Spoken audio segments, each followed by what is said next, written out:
बिस्मिल्लाहिर्रहमानिर्रहीम। अस्सलाम वालेकुम नाज़रीन। सुप्रीम कोर्ट के वाज़ेह अहकामात के बाद ज़िली इंतज़ामिया फैसलाबाद का तजावुज़ात के ख़िलाफ़ ग्रैंड ऑपरेशन जारी है। हमारे डिवीज़नल ब्यूरो चीफ मियाँ एजाज़ असलम के मुताबिक इस हवाले से ग्रैंड ऑपरेशन करते हुए डिगलसपुरा मार्केट से तजावुज़ात की गई 80 करोड़ रुपए मालियत की सरकारी अराज़ी और दुकानों को कब्ज़ा माफिया से वागज़ार करवा लिया गया है।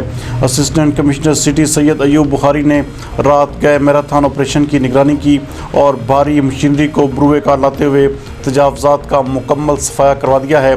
इस मौके पर बात करते हुए assistant commissioner city Syed Ayub Bukhari का कहना था कि डिगलसपुरा में तजावुज़ात के खात्मा के लिए मकीनों और दुकानदारों को अज़ खुद तजावुज़ात ख़त्म करने के लिए दी गई मोहलत ख़त्म होने पर यह ऑपरेशन किया गया है।